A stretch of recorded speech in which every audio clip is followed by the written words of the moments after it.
स्वागत है एक बार फिर से आपका अपने YouTube चैनल योगेंद्रा टाइम्स पर। दोस्तों आज हम अम्फान चक्रवात से संबंधित बात करेंगे, जानेंगे कि अम्फान चक्रवात है क्या, यह भारत के किन किन क्षेत्रों को प्रभावित करेगा। साथ ही साथ ये भी जानेंगे कि चक्रवात किन किन दशाओं में बनता है, चक्रवात बनने की कंडीशंस कौन कौन सी हैं। हम जानेंगे सुपर साइक्लोन क्या होता है और ये भी सवाल का जवाब ढूंढने की कोशिश करेंगे कि क्या अम्फान चक्रवात को सुपर साइक्लोन कहा जा सकता है। तो आइए दोस्तों शुरू करते हैं आज का वीडियो। दोस्तों अम्फान चक्रवात इस समय चर्चा में है, चूंकि यह साल का पहला चक्रवात है और भारत को बड़े पैमाने पर इससे नुकसान झेलना पड़ सकता है। इस कोरोना संकट में ये दोहरी महामारी के तरीके से है। दोस्तों अम्फान जो कि थाईलैंड सरकार द्वारा नामकरण किया गया है, यह थाईलैंड में महिलाओं के नाम के रूप में इस्तेमाल होता है। इससे भारत के असम, पश्चिम बंगाल, ओडिशा मुख्य रूप से प्रभावित होने वाले हैं, अर्थात जो भारत का पूर्वी कोस्टल एरिया है वह इससे प्रभावित होने वाला है। दोस्तों इससे बचाव के लिए एनडीआरएफ ने 35 टीमों का गठन किया है। तो दोस्तों यहाँ से आपका एनडीआरएफ का क्वेश्चन पूछा जा सकता है। एनडीआरएफ का फुल फॉर्म दोस्तों ध्यान से देखिएगा, नेशनल डिजास्टर रिस्पांस फोर्स। दोस्तों इसका गठन एनडीआरएफ एक्ट 2005 के तहत 2006 में किया गया। जी हाँ दोस्तों, इसका गठन आप ध्यान दीजिएगा कि 2006 में किया गया। इसका मुख्यालय नई दिल्ली में है। तो दोस्तों आइए हम अगले सवाल का जवाब ढूंढते हैं कि क्या अम्फान सुपर साइक्लोन है कि नहीं। तो दोस्तों ये जवाब आप याद रखिएगा कि बिल्कुल अम्फान साइक्लोन को सुपर साइक्लोन हम कह सकते हैं, क्योंकि जो इसकी गति है वह 165 किलोमीटर से लेकर 265 किलोमीटर के मध्य में आंकी गई है, अनुमानित की गई है। और हम आपको बताते चलें कि किसी भी साइक्लोन को हम सुपर साइक्लोन तब कहते हैं जब उसकी गति 200 किलोमीटर या उससे अधिक होती है। तो दोस्तों याद रखना है कि जैसे जैसे इसकी गति बढ़ती जाएगी, आज इसकी गति अनुमानित है 180 किलोमीटर प्रति घंटे, तो कल तक अगर ये 200 किलोमीटर तक हो जाती है तो इसे सुपर साइक्लोन निश्चित रूप से कहा जाएगा। तो आप ये क्वेश्चन आप ध्यान रखिएगा, आपसे सीधे पूछ सकता है। अब दोस्तों हम बात करेंगे, चूंकि सुपर साइक्लोन साइक्लोन का ही हिस्सा है तो साइक्लोन से आपसे क्वेश्चन पुटअप किए जा सकते हैं।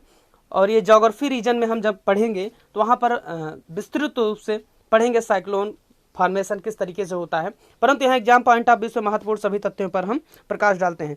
दोस्तों चक्रवात यह निम्न वायु दाब का केंद्र होता है, अर्थात यहाँ पर जो सेंटर होता है, चक्रवात अर्थात चक्करदार हवाओं का घेरा आपने देखा होगा। तो चक्रवात में होता क्या है कि सेंटर में अर्थात केंद्र में एक गोला होता है, जिसके केंद्र में लो प्रेशर होता है तथा उसकी परिधि पर हाई प्रेशर होता है। तो हवाओं की एक प्रकृति ये होती है कि ये हाई प्रेशर से लो प्रेशर की तरफ चलती हैं। चूंकि यहाँ पर प्रेशर का गैप इतना ज़्यादा होता है, इसीलिए हवाएं बहुत तेजी के साथ चलती हैं।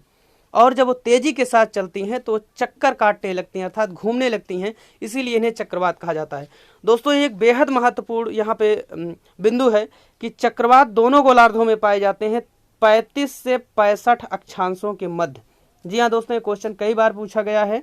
35 से 65 अक्षांशों के मध्य पाए जाते हैं और इनकी गति दोस्तों ये रेलवे में कई बार पूछा गया है। आप याद रखिएगा, बहुत ज़्यादा भूलता है, मिसिंग टाइप का ये क्वेश्चन है, मिस हो जाता है, वहाँ पे कंफ्यूजन क्रिएट करता है कि इसकी गति उत्तरी गोलार्ध में एंटी क्लॉकवाइज है।